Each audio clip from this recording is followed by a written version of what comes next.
À l'aube de la rentrée parlementaire, c'est le temps de prendre un café avec notre député. Bon matin, M. Lemire. Bon matin, François. Alors là, bon, on va en parler justement de la rentrée parlementaire parce que c'est lundi qui est à nos portes. Comment ça fonctionne pour commencer, là, pour mettre les gens dans le bain, une rentrée parlementaire? Il était temps. Il était temps parce que c'est sûr, moi, d'abord, j'ai le sentiment d'avoir perdu 6 mois de travaux parlementaires. Donc, 6 mois pour mettre de l'avant nos dossiers, nos préoccupations. On s'entend, si on est là à avoir une rentrée parlementaire le 22 novembre, c'est parce qu'il y a eu une élection. Je n'ai pas besoin de vous rappeler ça. Et donc, on va se retrouver lundi. Et la première étape, puis comment j'avais vécu ça la première fois, c'est un peu comme, tu sais, les débuts de scénario à Mario Bros, là. Fait que là, Toad un peu capote parce que, oups, la princesse n'est pas là. Ah non, il faut aller conquérir la princesse, etc. C'est comme ça que je l'ai vécu, là, tu sais, avec le narratif, etc. Là. Mais c'est que là, ça commence. Puis là, on veut commencer, mais il n'y a pas de président. Fait que là, vous devez vous élire un président. Fait que là, Toad, il part, hostie, mais c'est comme genre le chevalier de la Verge Noire ou quelque chose comme ça, qui est son titre officiel. Et là, se rend jusqu'au Sénat pour dire, bon, ben là, il faut élire un sénateur. Donc, gouverneur général, mais là, le gouverneur général dit, ben les députés ont juste à s'en élire entre eux autres. Fait que là, ils reviennent. Et là, on procède à l'élection. Donc, les discours et tout. Ça risque d'être sensiblement les mêmes personnes, sauf un des vice-présidents conservateurs qui n'est pas là parce qu'il a pris sa retraite. Mais somme toute, le candidat à la présidence principal demeure Anthony Rota, qui était le président de la dernière élection, et qui est notre voisin de circonscription, dont la circonscription commence à New Lescard puis descend. Donc, un adepte de la foire gourmande et autres. Mais tu sais, c'est un président avec qui j'ai eu somme toute des bonnes relations, malgré aussi quelques accrochages dont on n'a pas besoin de revenir. Mais quand même, fait que c'est un contexte dans lequel nous, au Bloc, on ne présente pas personne, mais qui est un moment très important de présentation des candidats. Puis les candidats qui veulent être vice-présidents, ben, ils vont se présenter quand même à la présidence parce que c'est là qu'ils vont déterminer aussi, à même les perdants, souvent les vice-présidents. Donc la journée de lundi est consacrée à ça. C'est un processus qui risque de prendre entre 13 heures et peut-être 18 heures, là, dépendamment que tout soit fait. Le lendemain, ben là commence le véritable discours du trône. Donc encore là, Mario part avec la princesse ou Todd, là, puis ils s'en vont. Ah non, le discours du trône ne se passe pas au Parlement parce que historiquement, la reine a pu le faire, hein, fait qu'elle ne peut pas le faire dans la Chambre du peuple, mais dans sa chambre sénatoriale à elle. Donc, la nouvelle gouverneure générale, souhaitons qu'elle pourra le dire avec quelques mots de français, mais prononcera au Sénat le discours du trône, accompagné à ses côtés de Justin Trudeau et tout. Et là, ben, tu as quelques députés qui vont faire, anciennement, on était dans le même édifice, donc ils montaient les escaliers, mais là, qui va prendre la petite navette d'autobus, puis qui va se rendre jusqu'au Sénat pour pouvoir assister à ça. Je ne risque pas de faire partie de ces députés-là qui se rendent dans la navette, mais quand même, c'est ça, c'est le protocole. Et après ça, s'ensuit les débats. En commençant par le premier ministre qui va présenter. Et le premier ministre, chef d'opposition, c'est du temps illimité, jusqu'à plus soif. Et à chaque tour de parole, il y aura un 10 minutes de questions et réponses. Parce que tous les débats au Parlement se passent comme ça, sur tous les sujets, les projets de loi, soit des 20 minutes avec 10 minutes de questions-réponses, mais qui peut être divisé par deux. Donc 10 minutes de discours, 5 minutes de questions-réponses des autres partis politiques. Donc c'est ce qui va se passer dans le contexte du discours du trône. Et un discours du trône, c'est au moins 6 jours de prise de parole, donc le Bloc québécois aura la chance de le faire. Souvent, c'est les nouveaux députés qui vont casser la glace de cette façon-là, qui auront leur tour de parole et qui vont être mis de l'avant. Mercredi, on s'attend peut-être à un débat d'urgence sur est-ce qu'on fait un Parlement hybride ou pas?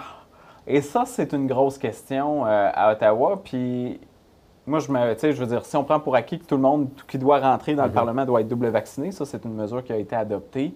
Et que ça respecte les mesures sanitaires de l'Ontario parce qu'on est en Ontario, je pense qu'on doit être en personne. Parce que trop souvent, ce que j'ai constaté l'année passée puis dans la dernière année, c'est que c'était un prétexte pour les libéraux de ne pas rendre de compte au Parlement. Puis quand tu les vois dans un Zoom qui sont clairement dans leur bureau à Ottawa, mais qui nous dit qu'on ne peut pas être présent sur place pour des raisons évidentes de sécurité sanitaire, c'est un peu hypocrite. Mais moins il y a d'action dans le Parlement, bien, moins ça peut être intéressant pour les journalistes de le couvrir, surtout avec tous les bugs techniques qui arrivent et autres. Et ça fait en sorte que la couverture est moins intéressante, la place de l'opposition, des questions, des sujets de fond est moins mis de l'avant. Il y a un avantage pour le gouvernement évident à fuir le Parlement et ils ont joué beaucoup là-dessus dans la dernière année. on souhaitera qu'effectivement, ça soit différent. Est-ce que vous avez l'impression qu'on va y aller en présentiel? Parce qu'on voit les matchs de hockey où il y a des gens dans les arénas, on se dit pourquoi pas au Parlement? Ce qu'on comprend des jeux de coulisses en ce moment, les libéraux et le NPD ne sont pas particulièrement intéressés à être uniquement en présentiel et veulent garder un caractère hybride. Les députés de la Colombie-Britannique, du NPD, sont beaucoup en Colombie-Britannique, puis on sait qu'eux ont vécu une vague un peu plus récente. Donc ça, c'est quelque chose qui va jouer pour eux. Mais pour moi, tu sais, je veux dire, ça fait partie de la responsabilité qu'on a, c'est de siéger au Parlement, dans le Parlement, parce que, évidemment, la notion d'efficacité, la notion de démocratie n'est pas la même en mode hybride, on l'a vécu. Qu'ils puissent se garder s'il y aurait une autre vague, puis une espèce de plan B, mais dans un contexte comme on l'a en ce moment, je pense que c'est une fuite beaucoup plus qu'un besoin. Là. OK. Mais là, à l'aube de tout ça, on ne sait toujours pas si c'est en présentiel. Au départ, ça doit être en présentiel. Okay. Le lundi matin, à 13h, les 338 députés, en théorie, sont assis à leur siège et procèdent à l'élection du président. Ça, c'est ce qui doit se faire. Puis pour le début du discours du trône, mais à part la période des questions, c'est très rare qu'il y ait les 338 députés dans la Chambre. Parce que les débats tout au long de la journée, ça va être c'est ça, ce qu'on appelle un tour de garde. On va être généralement 6, 7 ou 8 du Bloc québécois sur les 32 à siéger en même temps. Donc, il assure toujours une présence du Bloc.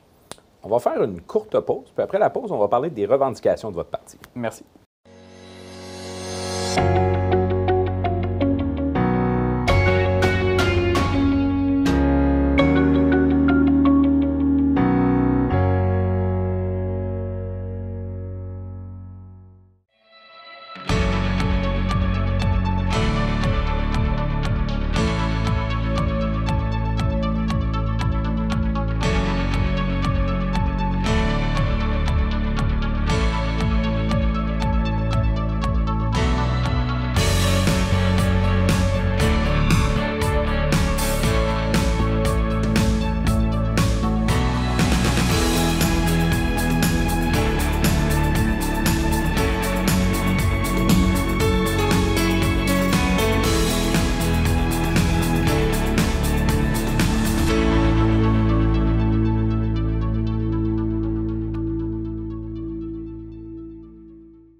Alors évidemment, qui dit retour au Parlement dit aussi revendications, et chaque parti a ses revendications. Quelles sont celles de votre parti pour ce qui s'en vient comme... Je pense que je ne vous surprendrai pas si je dis que, évidemment, les transferts en santé et les aînés sont, encore une fois, les priorités du Bloc québécois. Ça a été celle qu'on a mis de l'avant dans la campagne, ça a été celle pour laquelle on a voté contre le budget la dernière fois. Donc, on est encore sur ces enjeux-là. Qu'est-ce que ça représente? Rapidement, si on parle de transfert en santé de l'ordre de 35 %, un rattrapage historique. Dans les années 60, il y avait des ententes comme de quoi si c'était 50-50, chaque dollar dépensé en santé, le fédéral en dépensait 50 sous. Là, on est en plus l'ordre de 22. Donc, il y a un rattrapage à faire qui est énorme. On sait à quel point, puis évidemment, je le dis ici en Abitibi-Témiscamingue, à quel point les besoins en santé ont explosé, à quel point les failles du système de santé, du sous-financement sont criantes, qu'on passe à sanitaire, qu'on parle à l'obstétrique au Témiscamingue, qu'on parle au service en Abitibi-Ouest. Il y a un besoin qui est immense. Bien, si on prend le 28 milliards qui est revendiqué par le Québec et les provinces, bien, si on amène ça au prorata de la population, bon, du Québec, 22-23 fait 6 milliards. L'Abitibi-Témiscamingue, qui est 2 du Québec, ça veut dire 120 millions par année minimum. S'il y avait 120 millions de plus pour gérer la santé en Abitibi-Témiscamingue, je pense que les cas de ce qu'on parle présentement pourraient être plus facilement réglés, et particulièrement tout ce qui touche les conditions de travail. Donc, il y a là un enjeu qui est absolument important. Et les personnes âgées, bien, question de dignité, ça demeure encore un enjeu sur lequel on va mettre notre poids politique de l'avant parce que c'est inconcevable que les aînés de 65 à 75 ans n'ont pas eu d'aide concrète. Oui, il y a eu un chèque pour les 75 ans et plus au déclenchement de la campagne électorale. Puis ce qui est fascinant, ces temps-ci, on reçoit des appels au bureau, notamment d'aînés qui ont reçu la PCU puis qui se retrouvent pénalisés sur le supplément de revenu garanti. Donc, l'argent qui a été dépensé il y a maintenant 1 an et demi, bien là, tu te retrouves coupé. On sait à quel point ces gens-là, malheureusement, se retrouvent, malgré eux, près de leur scène, parce que la capacité de faire un revenu supplémentaire n'est pas là. Il y a des éléments vraiment de dignité sur lesquels on doit mettre l'accent, puis c'est pour ça que ça demeure nos deux principales priorités pour faire un bon pléonasme. Là. En même temps, ben, c'est ça. Est-ce qu'on peut amener d'autres mesures? Est-ce que dans le contexte de pénurie de la main-d'œuvre, est-ce qu'on peut favoriser le travail des personnes, des nouveaux retraités, notamment, sans que ça soit coupé sur le supplément de revenu garanti? Ça, c'est des éléments qui sont là. On va pousser pour la péréquation verte.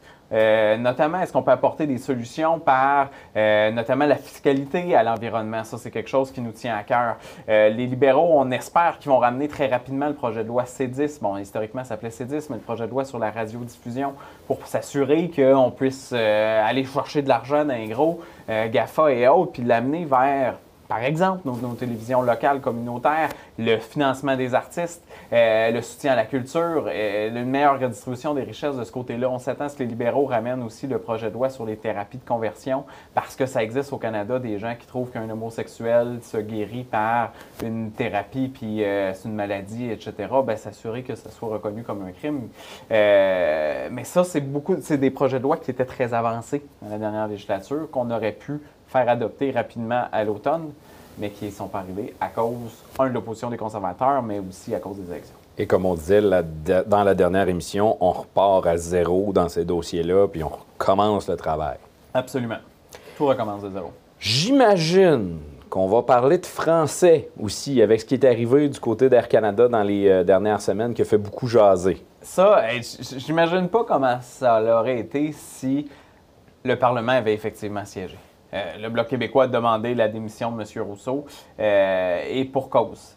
Parce que il y a ri de nous, là.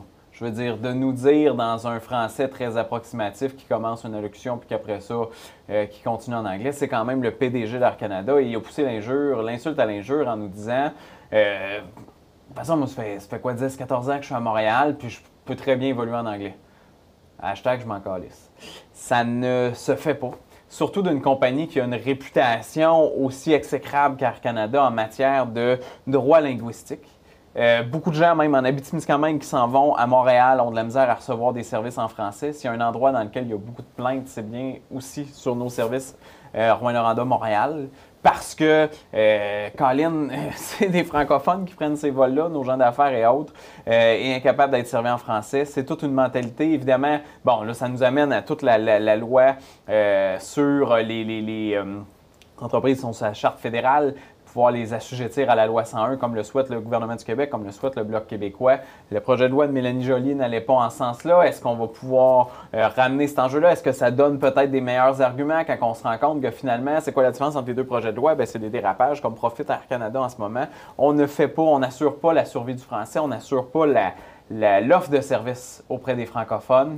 Et ça, ben, c'est un danger qui est immense. Puis, tu sais, je me permets, dans le dernier mois, il y a eu les élections municipales. Quand tu as eu 2 candidats aux élections municipales à Montréal, heureusement, malheureusement, ils ont perdu, mais qui disaient qu'il faut réfléchir à un statut bilingue à la métropole, on n'est pas loin d'un dérapage encore. Parce que ce qui s'en vient, c'est vraiment aussi un choc démographique dans lequel on perd un peu plus le contrôle. On est un peu plus minoritaire, les francophones, à plusieurs endroits, particulièrement à Montréal.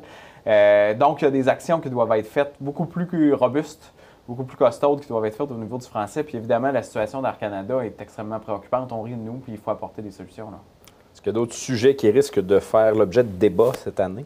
Évidemment, moi, un qui me vient en tête, qui est intéressant, c'est qu'à chaque 10 ans, il y a une réforme de la carte électorale. La dernière fois, c'était en 2012, si ma mémoire est bonne, dans lequel on délimite les circonscriptions. Tu sais, je pense pas que la prochaine fois va avoir un impact nécessairement ici. On se rappelle qu'en 2004, dans ce changement-là, c'était justement ici, la région d'Amos, qui était passée du côté de la circonscription de Témiscamingue pour faire Abitibi-Témiscamingue et a quitté Val-d'Or ou la circonscription d'Abitibi à l'époque. Je ne m'attends pas à ce qu'il y ait un changement de cette ampleur-là cette fois-ci, mais le calcul mathématique historique, le Québec a 75 circonscriptions, puis là, ben, tu ne peux pas avoir moins de sièges que de sénateurs, puis c'est au prorata de la population, etc., fait en sorte que là, ce qui est proposé, on perdrait un siège. On passerait de 78 circonscriptions à 77.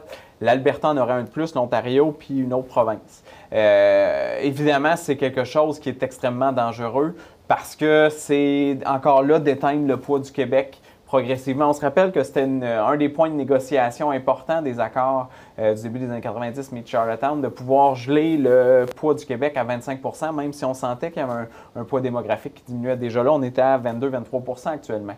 Donc, si on diminue à perdre un député, bien, c'est le poids politique, c'est le fait de pouvoir avoir un impact dans la Constitution. Oui, ce poids-là est garanti par le Sénat, mais en même temps, d'un point de vue de député parlementaire, ça a un impact. Après ça, bien, c'est la division des circonscriptions et tout, mais c'est quelque chose qu'on rejette. Pour nous, pour le Bloc québécois, il y a une clause nation. Si le Québec est une nation qui est maintenant reconnue, et ça l'a été à la session dernière, bien, elle doit avoir un poids politique en fonction de la nation. Historiquement, à chaque fois qu'il y a une grande réforme dans le Canada, on dirait que ça a été sur le dos du Québec. Quand on n'avait pas de dette, il fallait mettre en commun nos dettes. Quand on était plus populaire, plus populeux, bien, il fallait que ça soit 50-50. Quand on a été moins populeux parce qu'il y a eu une vague d'immigration massive de l'Angleterre, bien, oups, c'était en fonction du nombre et autres. Bien, on peut-tu au moins préserver l'esprit de dire qu'on est une nation et qu'on ne doit pas avoir un député de moins, mais un député de plus? Et là, on fait une rentrée parlementaire fin novembre. Est-ce qu'on va réellement avoir le temps de parler des dossiers ou on va retomber en congé des fêtes? La bonne nouvelle, c'est qu'il y aura des périodes des questions. Donc oui, on va avoir le temps de le faire, mais de façon théorique. Ce qu'on va surtout pouvoir recevoir, c'est les orientations, les priorités du gouvernement. J'ai particulièrement hâte de voir les listes de mandats des différents ministres. Donc, exemple, M. Alghabra au transport, est-ce qu'il va avoir une obligation de préserver des services en région? Est-ce que M. Champagne, au niveau de l'industrie, l'innovation, à quel point la relance verte va pouvoir se matérialiser? Est-ce que le gouvernement va vouloir être un partenaire de ces enjeux-là? Est-ce que l'arrivée d'une usine comme Moderna qui est annoncée avant la campagne électorale, est-ce qu'elle va pouvoir se faire au Québec, là où on a toujours développé un créneau sur une expertise sur l'industrie pharmaceutique? Et c'est ces différents mandats-là qui vont être intéressants d'observer, puis à travers ça, comment ça va se matérialiser dans un discours du trône. Évidemment, c'est les orientations politiques. Mais sur 4 semaines dans lesquelles on va siéger d'ici la fin décembre, je ne m'attends pas à ce que les comités reprennent. Donc, le gros du travail de fond ne se fera pas avant le mois de février. C'est extrêmement frustrant. Cette pause-là arrive vite, disons. Disons-le. Mais ça reste quand même qu'on reprend l'action, on retourne sur la glace. Disons que je le vois un peu plus comme des matchs pré-saison. On va faire une courte pause, on va parler d'environnement au retour. Parfait. Vous possédez une entreprise, un commerce ou faites partie d'un organisme et vous souhaitez augmenter votre visibilité? Vous souhaitez faire la promotion d'un événement, d'un produit ou d'un service? Médiaté a la solution. Nous pouvons maintenant créer pour vous une capsule promotionnelle animée. Profitez de cette belle nouveauté afin de vous démarquer et capter l'attention de votre public. Contactez-nous dès aujourd'hui pour plus d'informations.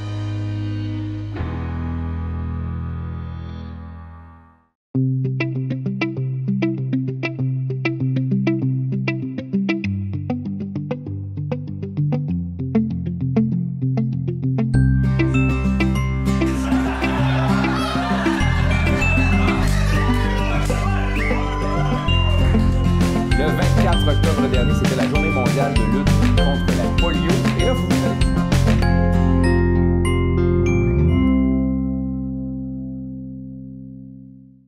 Alors, toujours dans l'émission Un café avec votre député. On va prendre une petite gorgée de café parce que c'est notre carburant aujourd'hui. Comment va ta voiture électrique? Elle va très bien. Justement, parlons voiture électrique, ça me fait faire le lien vers l'environnement parce qu'il y a eu la COP 26 qui a fait beaucoup jaser dans les dernières semaines. Quel est votre regard là-dessus? Cette grand-messe-là annuelle, elle est devenue incontournable et heureusement qu'elle l'est. L'urgence climatique, on la sent de plus en plus, elle est nommée. Et d'arriver à un texte qui la nomme encore plus précisément, je pense que c'est un pas en avant. Sincèrement, quand on voit, une des différences majeures qui est arrivée cette année, le fameux rapport du GIEC, est arrivé après la campagne électorale, si ma mémoire est bonne, dans le temps, mais nomme quelque chose d'intéressant. D'ici 2030, donc dans un horizon de moins de 10 ans, si on veut maintenir le réchauffement de la planète en dehors de 1,5 degrés Celsius, en ce moment, notre tendance, c'est qu'on dépasse de 25 %. Et si on veut garder le 1,5, il faudrait être moins 16 %. Il faudrait les diminuer de 16 %. Fait que comment en arriver là, dans cet écart-là de 40 % de production de gaz à effet de serre et de carbone, etc.? C'est un défi qui est énorme. Donc, les nations ont l'urgence de s'entendre. Première affaire que j'ai trouvée assez fascinante, il y avait 503 lobbies du pétrole qui étaient présents sur place. Dont plusieurs dans la délégation canadienne. Il y a une forme d'hypocrisie là-dedans. On s'entend, le Canada est un État pétrolier, est un pays producteur de pétrole, son économie est basée là-dessus. Si on se dit qu'on a peur de l'inflation parce que c'est un risque qui nous guette en ce moment, la meilleure façon de la contrer, c'est d'exporter plus de pétrole. Parce que ça va faire augmenter le dollar canadien, la valeur, etc. Puis c'est bon pour notre économie, mais en même temps, c'est pas bon pour la planète. C'est bon pour l'économie de l'Ouest canadien, on s'entend, pas nécessairement pour celle du Québec. Ça l'exige de poser des gestes. Une des choses qui est fascinante aussi, c'est comment nos systèmes bancaires fonctionnent actuellement. C'est le fameux accord de Paris qui a été fait en 2015. C'était évidemment la grande révolution. Puis j'avais beaucoup d'espoir à ce moment-là. Puis ce qui est arrivé, ce qui en a découlé, m'amène à être plutôt pessimiste quand même en ce moment.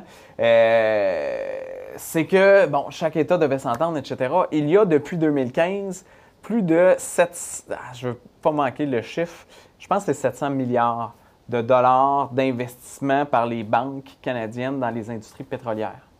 C'est des chiffres ahurissants. La façon de faire du capital pour des fonds de pension est dans l'industrie du pétrole. Si on peut changer cet état d'esprit-là, si on peut arrêter de faire en sorte que ce soit avantageux pour les banques d'investir dans le pétrole, déjà là, on donne un coup de main énorme sur la planète.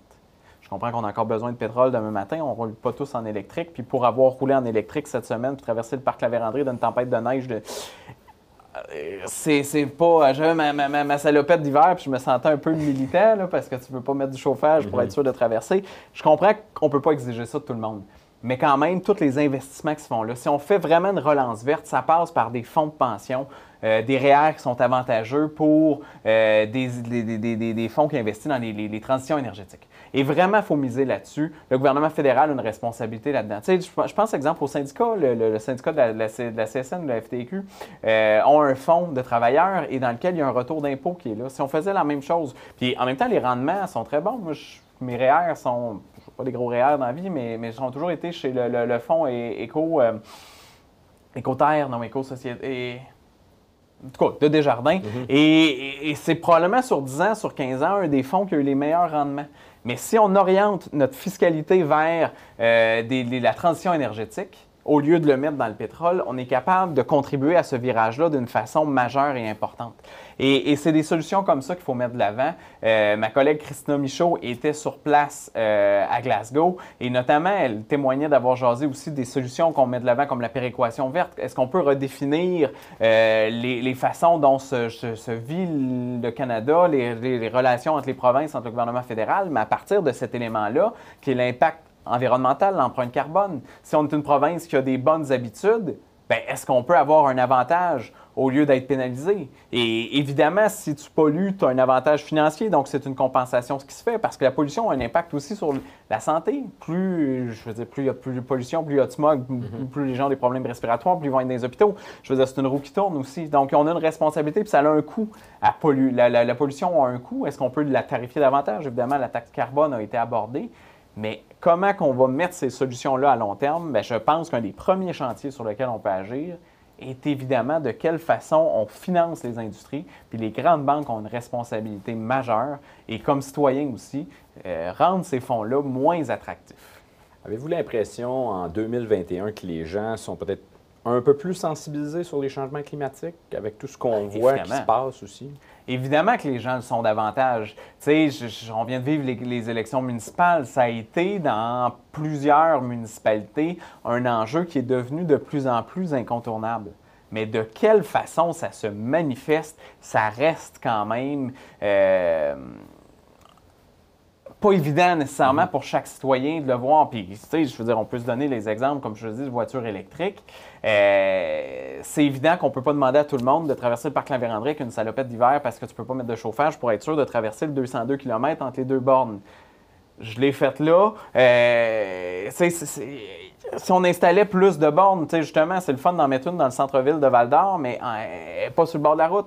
Est-ce qu'il y en a une, rajouter une à Cadillac, par exemple? Est-ce que ça répondra à un besoin pour être sûr que quand on traverse le 80% de notre batterie, c'est super technique ce que je nomme. Puis c'est là où vulgariser ça est important, parce que de Rouyn-Noranda me rendre à Louvicourt, je le traverse mon 80%. Donc, je peux pas dans l'efficacité, avoir la même capacité de traverser le parc à ce moment-là, donc d'avoir plus de bornes rapides est quelque chose d'utile et de nécessaire. Le réseau de bornes dans l'est du Québec, dans le coin de Montréal, je me suis promené la semaine passée, ça va très bien, on a un rattrapage à faire. Là, il y a peut-être une action qui est à faire de ce côté-là, mais ce sont des exemples dans lesquels on peut le faire. Mais puis c'est des exemples qui améliorent notre qualité de vie, là. Et on voit des exemples aussi, en ce moment au Québec, depuis le 31 octobre, les transporteurs par autobus scolaire ne peuvent plus acheter d'autobus 100% essence. On doit se tourner vers des solutions électriques. Ça s'en vient. Puis un autobus scolaire, c'est un bel exemple. C'est quelque chose qui fait un parcours de, somme toute, relativement courte distance fixe dans lequel il peut avoir des bornes qui soient placées à chaque endroit. Il y a toute une nuit pour recharger. Tous les camions de Poste Canada, par exemple, je les avais invités au comité de l'industrie, le syndicat des postes, parce qu'eux autres ont la vision, évidemment, d'électrifier toute la flotte. Et Poste Canada est probablement un des citoyens corporatifs les plus importants au Canada, qui a le plus de véhicules. Fait que mettre tous ces véhicules-là électriques et rend tous les bureaux de Poste Canada avec une borne de recharge que tu es capable de rendre à la disposition des citoyens. Bien, pour nous, ça réglerait la question de nos villes et nos villages, qui auraient chacun une borne électrique de recharge qui est utile pour le camion, mais qui nous permet aussi, en dehors du temps que le camion de Poste Canada l'utilise, d'être à disponibilité pour les citoyens. Et ça fait partie des solutions qui font en sorte qu'on attire, évidemment, toute la question du tourisme, etc., mais qu'on développe notre réseau et qu'on améliore les conditions de la planète. Là-dessus, on fait une courte pause et on revient avec quelques petites questions un peu plus funky.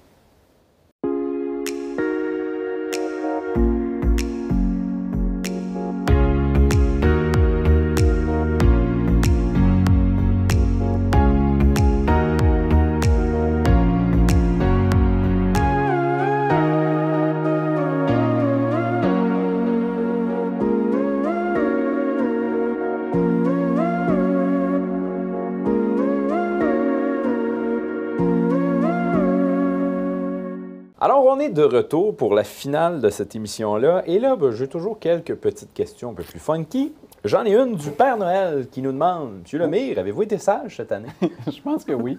Je pense que oui. Bon, certains vont me taquiner en me disant que non, mais non, je pense que oui. Je pense que oui, puis les citoyens de l'Abitibi-Témiscamingue me l'ont bien rendu, là. Sinon, on dit toujours que la météo, c'est fédéral. Tout à fait. On a parti un pool, nous, ici au bureau, pour savoir quand est-ce la première tempête de neige. Hier, on n'a pas assez proche. On regardait dehors, on dit un petit peu de neige. Quand est-ce la première tempête?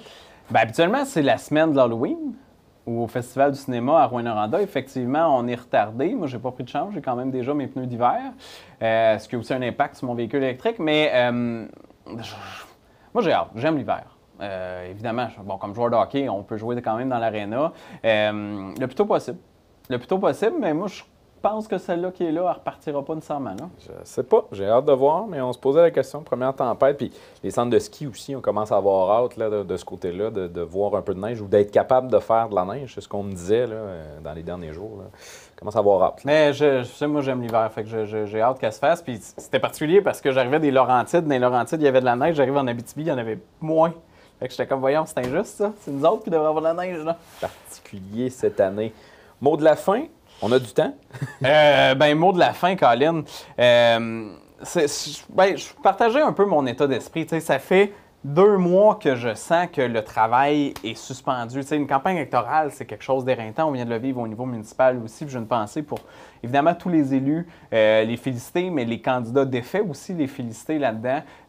Gang ou perd, il y a quand même toujours un moment de réflexion après une campagne. Donc, les gens sont encore là-dedans. Les féliciter pour cet engagement-là.